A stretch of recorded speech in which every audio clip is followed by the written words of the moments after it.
নমস্কাৰ আপোনালোক সকলোকে পুনৰবাৰ টিকে মাইণ্ডৰ অন্য এটা ৰাতিপুৱাৰ ধামাকাদাৰ খবৰ লৈ স্বাগতম জনাইছো। অন্য দিনৰ দৰে আজিও আপোনালোকৰ বাবে দিনটোৰ কেইবাটাও গুৰুত্বপূৰ্ণ খবৰ লৈ ভিডিঅ'টো প্ৰথমৰ পৰা শেষলৈকে চাই থাকিব। মাজতে দুদিনকৈ ভিডিঅ' আপলোড কৰিব নোৱাৰিলো,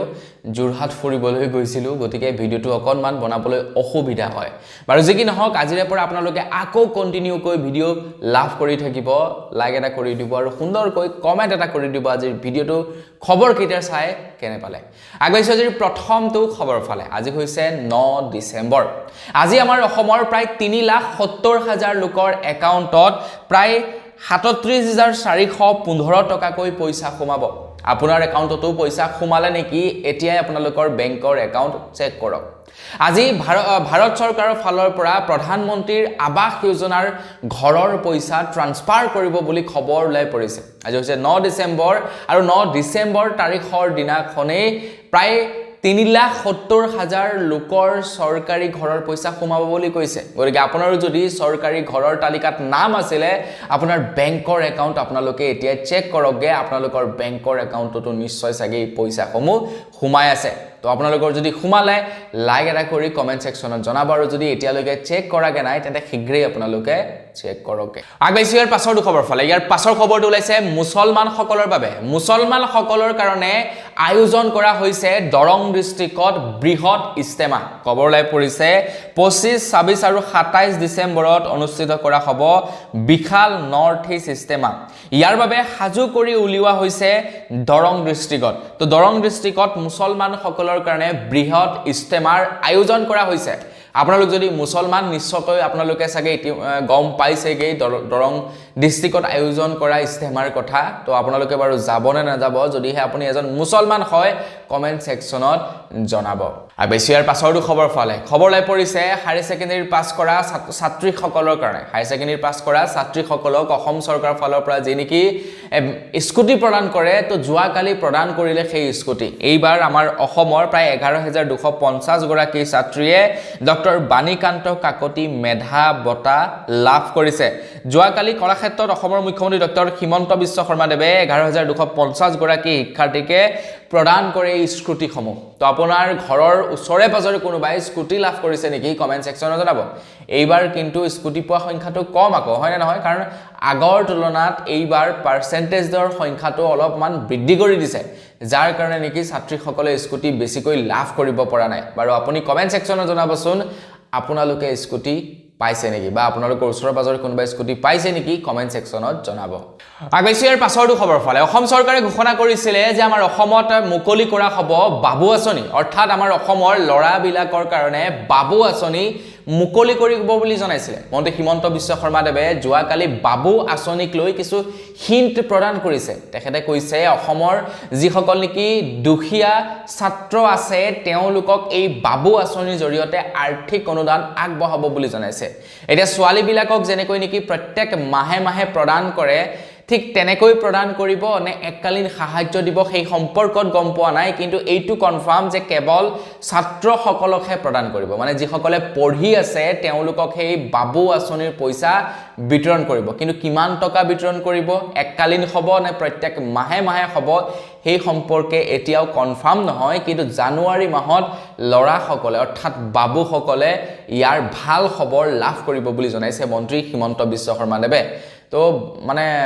ভাগিনসকলৰ কাৰণে মামাই যিমান পাৰে মুঠতে কষ্ট কৰিছে, যিমান পাৰে সিমান আঁচনিৰ জৰিয়তে মানে সুবিধা দিবলৈ চেষ্টা কৰিছে। আগবাইছো ইয়াৰ পাছৰটো খবৰ ফালে। আহি আছে বিধানসভা নিৰ্বাচন। বিধানসভা নিৰ্বাচনত এতিয়া প্ৰত্যেকটো ৰাজনৈতিক দলে চৰকাৰ গঠন কৰিবৰ কাৰণে, আসন দখল কৰিবৰ কাৰণে যিমান পাৰে সিমান চেষ্টা কৰি আছে। এতিয়া কংগ্ৰেছৰ এটা টিকটৰ মূল্য বোলে 1 পৰা 10 কোটি টকা পৰ্যন্ত হৈছে। মানে টিকট লাগিব এতিয়া মানুহক ৰাজনৈতিক দলৰ, আৰু টিকট লাভ কৰিবৰ কাৰণে যিকেইটা ৰুলিং পাৰ্টি আছে তেওঁলোকৰ টিকট লাভ কৰিবৰ কাৰণে হেতা ওপৰা লগাব। কাৰণ এবাৰ যদি MLA হৈ ল'বলৈ হয় তো তেখেত পুৰা সেট হৈ যায়। 5 বছৰৰ কাৰণে যদি কেনেবাকৈ কোনো এজন ব্যক্তি MLA হৈ যায় ন, তেখেতৰ লাইফটো সেট। কাৰণ তেখেতে প্ৰায় 1,50,000 মান টকা নেকি দৰমহা পায় হ'বলৈ, 1,50,000 নে কিমান টকা দৰমহা পায়। অখিল গগৈ ডাঙৰীয়াই সেইদিনাখন সদনত ইয়াৰ তথ্য উল্লেখ কৰিছিলে। 1 লাখ নে 1.5 লাখ কিবাকৈ চেলেৰি পায় গতিকে তেখেতৰ 5 বছৰত পৰা ধুনীয়া টকা এটা গোট খাই যায় আৰামছে তেখেত সেট হৈ যায় তো তাৰ কাৰণে 10 কোটি টকা পৰ্যন্ত পৰিশোধ কৰিবলৈ এতিয়া হাজু হৈছে একাংশ মানুহ যিসকলক মুঠতে টিকট লাগে এয়া মই কোৱা নাই এইগা কৈছে অসমৰ মুখ্যমন্ত্ৰী ডক্টৰ হিমন্ত বিশ্ব শৰ্মাদেৱে মন্ত্ৰী হিমন্ত বিশ্ব শৰ্মাদেৱে কৈছে যে কংগ্ৰেছে প্ৰায় 20টা স্থানত টিকট দিবৰ কাৰণে 1 পৰা 10 কোটি টকা পৰ্যন্ত বলে এতিয়া চাৰ্জ কৰিব বুলি জনাইছে কংগ্ৰেছে এটা টিকটৰ বাবদ প্ৰাৰ্থীৰ পৰা 1 পৰা 10 কোটি টকা মানে চাৰ্জ কৰিব এতিয়া সেই সকল লোকে যদি 1 পৰা 10 কোটি টকা দি টিকট লয় তো তেওঁলোকে নিৰ্বাচনত যদি জয়ী হয় তেনেহলে আপোনালোকে ভাবক তেখেতে বিধায়ক পুঁজিৰ ধন কেনেকৈ আত্মসাৎ কৰিব মানে বৰ বেয়াকৈ ৰাম টাঙুন দিব ন জনসাধাৰণৰ ওপৰত হয় না আপোনালোকে নিজে কমেন্ট সেকশনত জনাব এতিয়া যিবিলাক নেকি সৰু সৰু পাৰ্টি আছে ৰাইজৰ দল হৈ গল যে ধৰি লওক অসম জাতীয় পৰিষদ হৈ গল তো তেওঁলোকৰ টিকট লবৰ কাৰণে মানুহে টকা নিদিয়ে তেওঁলোকে টিকেট জাচি দিব লাগে মানুহ গতিকে তেনে ক্ষেত্ৰত মানে তেওঁলোকৰ যদি কোনোবা প্ৰাৰ্থী জয়ী হয় তো খুব কম চান্স থাকে মানে দুৰ্নীতি কৰাৰ কিন্তু যদি হে 10 কোটি টকা দিয়ে টিকেটটো লব লাগে না দুৰ্নীতি কৰাৰ চান্সটো অকণ বাকি যায় আৰু আগবাইছো ইয়াৰ পাছৰ খবৰ ফালে অসম কেবিনেটে ৰিসেন্টলি ঘোষণা কৰিছে কেইবাটাও ভাল খবৰ ভাবিলো আপোনালোকক জনাই থৈ যাওঁ অৱশ্যে এই খবৰ কেইটা একদিন পূৰ্বে আপোনালোকৰ কাৰণে জাৰি কৰিছে অৰ্থাৎ 7 তাৰিখৰ দিনাখনে জাৰি কৰিছে এই কেইটা ভাল খবৰ কিন্তু ভিডিঅ' যেহেতু আপলোড কৰিব নোৱাৰিলো ভাবিলো আপোনালোকক শেহতীয়াকৈ হলেও জনাই থৈ যাওঁ প্ৰথমটো ভাল খবৰ হৈছে বৰাক উপত্যকাত বিমান যোগাযোগ ব্যৱস্থা প্ৰসাৰ কৰিব বুলি জনাইছে অসম বিষয়ক জ্ঞানেৰে শিক্ষাৰ্থীৰ উত্তৰণত গুৰুত্ব প্ৰদান কৰিব বুলি জনাইছে অৰ্থনৈতিক বিকাশৰ আধুনিক ৰূপৰেখা সৃষ্টি কৰিব দক্ষতা আৰু ঔদ্যোগিক বিকাশত উৎসাহ প্ৰদান কৰিব বুলি জনাইছে তাৰ লগতে কাৰ্বি আংলঙত নতুন সৈনিক বিদ্যালয় স্থাপন কৰা হ'ব খিলঞ্জীয়া পৰিয়ালক ভূমি পট্টা প্ৰদান কৰিব বুলি জনাইছে মিছন বসুন্ধৰাৰ আঁচনিৰ অধীনত 1181 জন লোকে অলৰেডি আবেদন কৰিছে আৰু তেওঁলোকক মানে খিলঞ্জীয়া সকলক ভূমি পট্টা প্ৰদান কৰিব বুলি জনাইছে মন্ত্ৰী হিমন্ত বিশ্ব শৰ্মাদেৱে তো এই কেইটা অৱশ্যে 7 তাৰিখৰ দিনাখনে ঘোষণা কৰিলে 7 তাৰিখৰ কেবিনেটৰ বৈঠকত এই সিদ্ধান্ত লৈছে ভাবিলো আপোনালোকক শেহতীয়াকৈ হলেও জনাই দিওঁ কাৰণ আগতীয়াকৈ খবৰ আপলোড কৰিব নোৱাৰিলো আগবাইছো ইয়াৰ পাছৰ খবৰ ফালে ইয়াৰ পাছৰ খবৰটো ওলাইছে জাপানৰ পৰা জাপানত যোৱাকালি প্ৰবল ভূমিকম্প হয় বৰ সাংঘাতিক ভূমিকম্প হয় খবৰ অনুসৰি প্ৰায় 7.6 প্ৰাবল্যৰ ভূমিকম্পই জুকাৰি গৈছে যোৱাকালি জাপানত খবৰ অনুসৰি প্ৰায় 10 ফুট উচ্চতালৈকে সাগৰীয় ঢৌ উঠি গৈছে 10 ফুট উচ্চতালৈকে সাগৰীয় ঢৌ উঠিছে 7.6 ৰিক্টাৰ স্কেলত ভূমিকম্প আহিছিল এক মানে প্ৰবল ভূমিকম্প আহিছিল জাপানত আৰু বৰ্তমান জাপানৰ চৰকাৰে বৰ্তমান মানুহবিলাকক নিৰাপদ স্থানলৈ নিবলৈ যত্ন কৰিছে চেষ্টা কৰিছে কিন্তু কিমান লোকৰ ক্ষতি হৈছে কিমান কি ক্ষতি সাধন হৈছে সেই সম্পৰ্কে এতিয়ালৈকে খবৰ ওলাই পৰা নাই যেহেতু পোষ্ট মেলনৰ খবৰ এতিয়া ওলাই পৰিছে গোটেই ভাৰতবৰ্ষৰ নিউজ বিলাকতে বা অসমৰ নিউজ বিলাকতে তো তাৰ কাৰণে বাকি খবৰ বিলাক অকনমান পিছ পৰি আছে যেতিয়া এই সম্পৰ্কৰ খবৰ ওলাব আপোনালোকক জনাই দিম আগৈছো ইয়াৰ পাছৰ খবৰ ফালে পাঞ্জাবত যদি কোনো এজন ব্যক্তি মুখ্যমন্ত্ৰী হ'ব বিচাৰে তেখেতৰ ওচৰত মাত্ৰ 500 কোটি টকা থাকিলেই হ'ল 500 কোটি টকা থাকিলেই পাঞ্জাবত কোনো এজন ব্যক্তি মুখ্যমন্ত্ৰী হ'ব পাৰে খেন এয়া মই কোৱা কথা নহয় এই কথা কৈছে নৱজিত সিং সিদ্ধুৰ পত্নীয়ে তেখেতে এগৰাকী কংগ্ৰেছৰ সদস্য তো তেখেতে কৈছে যে পাঞ্জাবত যদি কোনো এজন ব্যক্তি মুখ্যমন্ত্ৰী হ'ব বিচাৰে তেনেহলে 500 কোটি টকা দিলেই পাঞ্জাবত বোলে মুখ্যমন্ত্ৰী হ'ব পাৰে আৰু এই কথা কোৱাৰ পাছতেই তেখেতক কংগ্ৰেছ পাৰ্টিৰ পৰা নিলম্বন কৰে বুলি খবৰ ওলাই পৰিছে তেখেতৰ হাজবেণ্ড ওয়াইফ দুয়োজনেই অৱশ্যে কংগ্ৰেছত কাম কৰি আছে কংগ্ৰেছৰে মানুহ তো এই মানে বিতৰ্কিতমূলক কথা তেখেতে যেতিয়াই ক'লে তাৰ পাছতেই কংগ্ৰেছ পাৰ্টিৰ পৰা তেখেতক নিলম্বন কৰা হৈছে বুলি খবৰ ওলাই পৰিছে বিৰাট ডাঙৰ অভিযোগ কিন্তু মানে ধোঁৱা যদি ওলাইছে কৰবাত নহয় কৰবাত অকনমান হলেও জুই জ্বলিব লাগিব তেতিয়াহে ধোঁৱা দেখা যাব অকনমান নহয় অকনমান হসা হ'ব লাগিব তেতিয়াহে খবৰ ওলাব আগৈছো ইয়াৰ পাছৰ খবৰ ফালে এই কেই দিনত ইন্ডিগোই কেবা হাজাৰো বিমান বৰ্তমান সময়ত বাতিল কৰিছে মানে ইন্ডিগোৰ কেইবাখনো ফ্লাইট দৈনিক বাতিল হৈছে প্ৰায় 600-700 বিমান ইতিমধ্যে ইন্ডিগোৰ বাতিল হৈছে যাৰ ফলত নেকি ইন্ডিগোৰ লোকসান হৈছে লগে লগে বাকি কোম্পানী বিলাকৰো লোকসান যথেষ্ট সন্মুখীন হৈছে এতিয়া বাকি কোম্পানীবিলাকে কি কৰিছে টিকটৰ প্ৰাইচসমূহ বৃদ্ধি কৰি তেওঁলোকৰ লোকচানসমূহ ৰিকভাৰ কৰিছে য'ত নেকি আগতে কোনো এজন ব্যক্তিয়ে 10,000 টকা দি টিকট ক্ৰয় কৰিছিলে সেই একেটা ডিসটেন্স ক্লিয়াৰ কৰিবৰ কাৰণে বেলেগ বিমানসমূহত এতিয়া 50,000 টকা পৰ্যন্ত মানে ভৰিব লগা হৈছে এক্সাম্পল দিছো আৰু দেই এক্সাম্পল দিছো মানে অত্যাধিক পইচা ভৰি টিকট ক্ৰয় কৰিব লগা হৈছে যাৰ ফলত নেকি বহুতো ৰোগীৰ অসুবিধা হৈছে কিছুমানৰ পৰীক্ষা দিব লগা আছে তেওঁলোকৰ অসুবিধা হৈছে এতিয়া ইণ্ডিগোৰ যিসকল কৰ্মচাৰী আছে তেওঁলোকে একোৱে কৰিব পৰা নাই কাৰণ তেওঁলোকক অৰ্ডাৰহে দিয়ে তেওঁলোকে অৰ্ডাৰহে ফলো কৰে অৰ্ডাৰ বেলেগে দিয়ে গতিকে যিসকলে অৰ্ডাৰ দিয়ে তেওঁলোকৰ ওচৰত প্ৰতিবাদ কৰিব লাগিব তেওঁলোকৰ ওপৰত একচন ল'ব লাগিব কিন্তু এতিয়া পৰ্যন্ত চৰকাৰৰ ফালৰ পৰা ইণ্ডিগোৰ ওপৰত একোৱেই ব্যৱস্থা লোৱা দেখিবলৈ পোৱা নাই এটা খবৰ লাই পৰিছে এই যে বিমান কেনসেল হৈছে ইয়াৰ একমাত্ৰ কাৰণ হৈ গৈছে কি যে বিমানৰ কিছু ৰুল ৰেগুলেশন চেঞ্জ কৰা হৈছিল বিমান কৰ্মীসকলৰ শিফটিংৰ শিডিউলৰ কিছু ৰুল ৰেগুলেশন চেঞ্জ কৰা হৈছিল যাৰ ফলত নেকি বিমান কৰ্মী অধিক প্ৰয়োজন হৈছিল ইণ্ডিগো কিন্তু ইণ্ডিগোয়ে কি কৰিলে সেই ৰুল ৰেগুলেশন বিলাক নামানিলে মানে ভাৰত চৰকাৰৰ ফালৰ পৰা কিছু ৰুল ৰেগুলেশন চেঞ্জ কৰিছিলে মানে বিমান কৰ্মী বিলাকৰ কিন্তু ইণ্ডিগোয়ে সেই ৰুল ৰেগুলেশন নামানিলে আৰু নতুন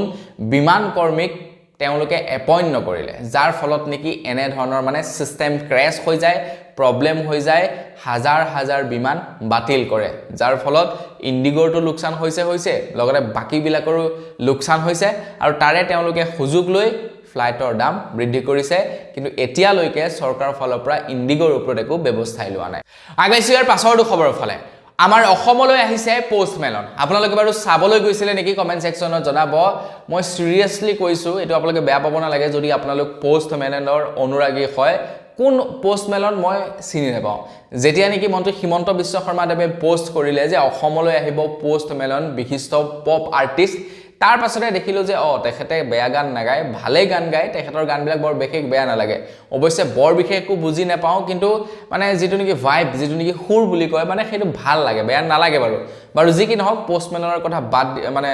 তেখেতৰ সুৰৰ কথা বাদ দিছো তেখেত অসমলৈ আহিছে আৰু অসমলৈ অহাৰ সময়ত তেখেতক কটকটীয়া নিৰাপত্তাৰে তেখেতক নিজা স্থানলৈ লৈ যোৱা হৈছে খুব সুন্দৰকৈ তেখেতক সিকিউৰিটি প্ৰদান কৰা হৈছে এতিয়া একাংশ লোকে প্ৰশ্ন উত্থাপিত কৰিছে ইনফেক্ট অখিল গগৈ পৰ্যন্ত এই সম্পৰ্কত প্ৰশ্ন উত্থাপিত কৰিছে বহু লোকে হয়তো ক'ব পাৰে এইটো পলিটিক্স বুলি কিন্তু পলিটিক্সে হওক বা জিয়ে হওক তেখেতে খুব সুন্দৰ প্ৰশ্ন উত্থাপিত কৰিছে যে পোষ্ট মেলেনক অসমলৈ আহোতে যি নিৰাপত্তা দিয়া হৈছে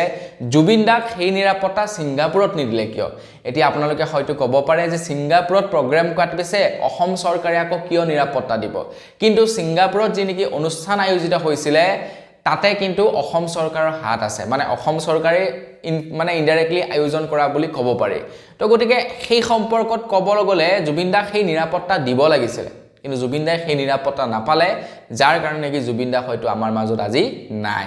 আগাইছো ইয়াৰ পাছৰটো খবৰ ফালে বৰ্তমান সময়ত আমি বিভিন্ন ভিডিঅ দেখিছো অৰুণাচল প্ৰদেশৰ পৰা অৰুণাচল প্ৰদেশক সংখ্যালঘু লোকসকলৰ মছজিদসমূহ উচ্ছেদ কৰা হৈছে অৱশ্যে চৰকাৰে উচ্ছেদ কৰা নাই হেয়া অৰুণাচলৰ জনসাধাৰণে মছজিদসমূহ উচ্ছেদ কৰিছে আৰু উচ্ছেদ এই কাৰণে কৰিছে কাৰণ বহু লোকে অবৈধ মছজিদ স্থাপন কৰিছে অৰুণাচল প্ৰদেশত আৰু এই সম্পৰ্কত সংবাদমেল আয়োজন কৰি আমচুৰ নেতা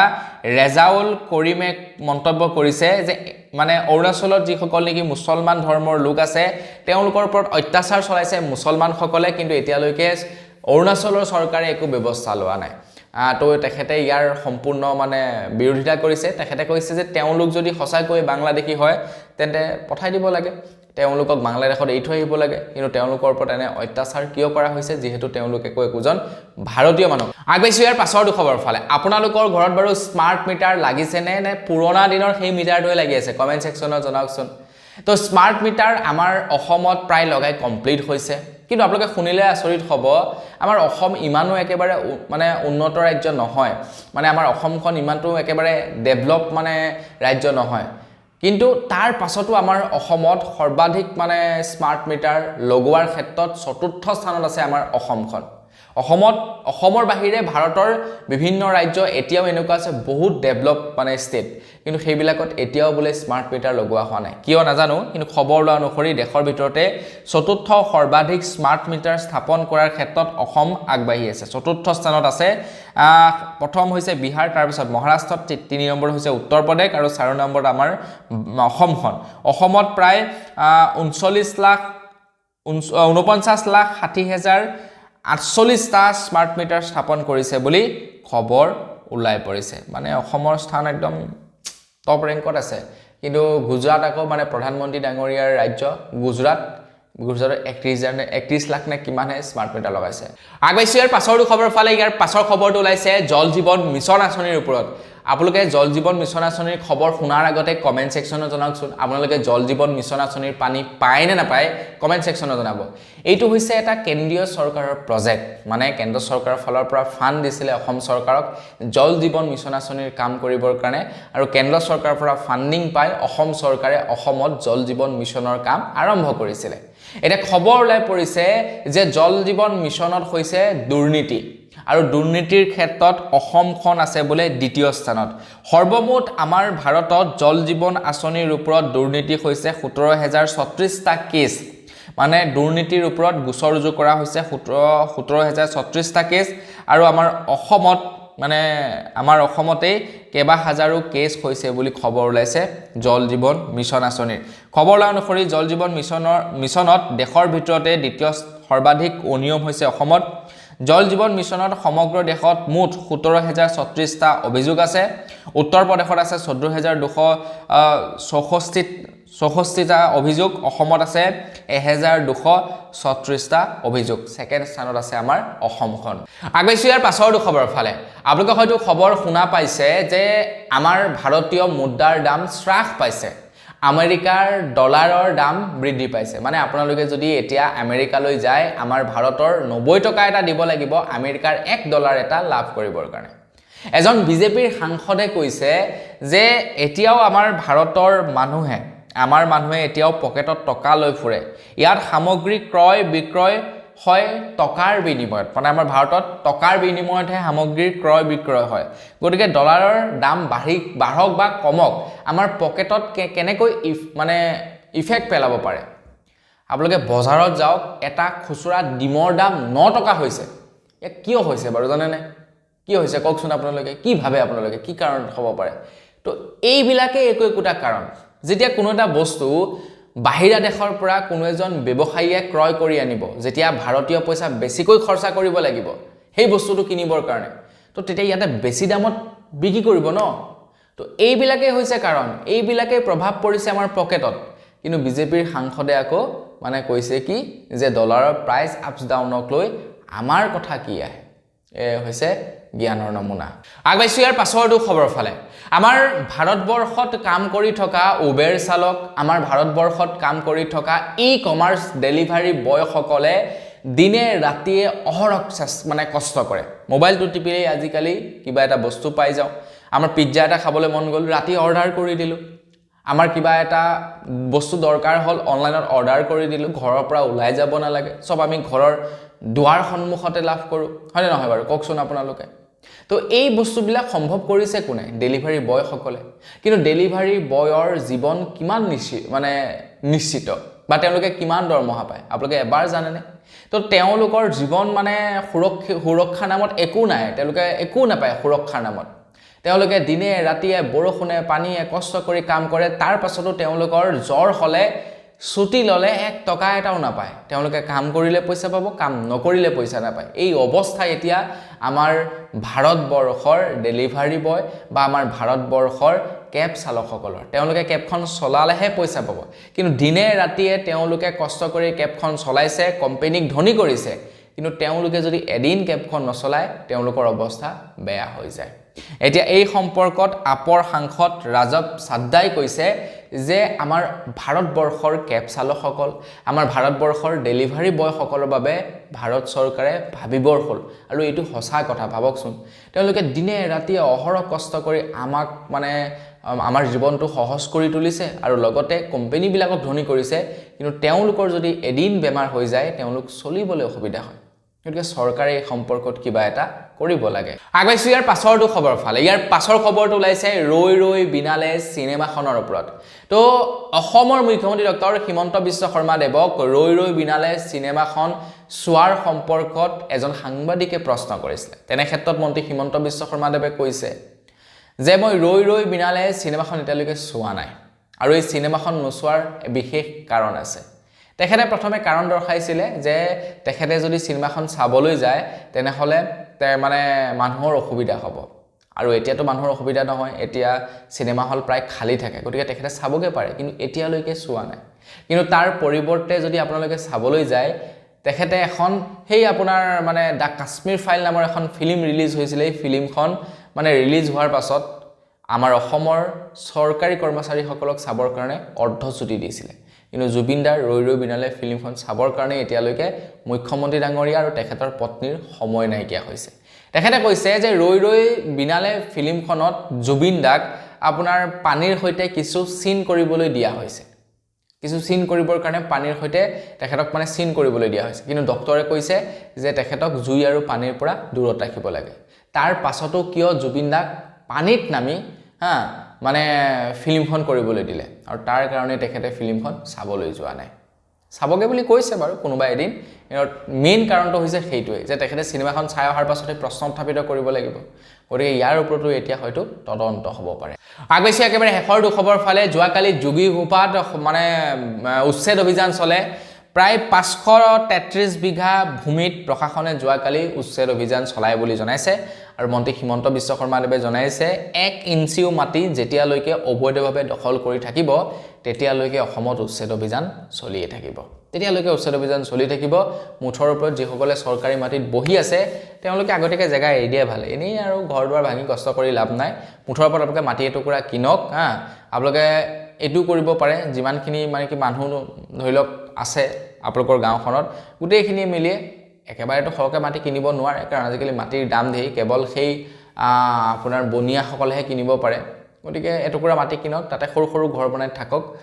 বস এইটো আৰম্ভ কৰি দিয়ক নহলে কিন্তু আপোনালোকৰ বিপদ হ'ব কাৰণ অসম চৰকাৰে আপোনালোকক উচ্ছেদ কৰিহে এৰিব তো বন্ধুবান্ধৱ বেগৰ বস আজি ভিডিঅ জনাবলৈ খবৰ ইমান কেইটা আছিল খবৰ কেইটা জানি কেনে পালে জনাব তো পুনৰ আপোনালোক লগ কৰাৰ খালি বিৰাম মাগিছো ধন্যবাদ জয় অসম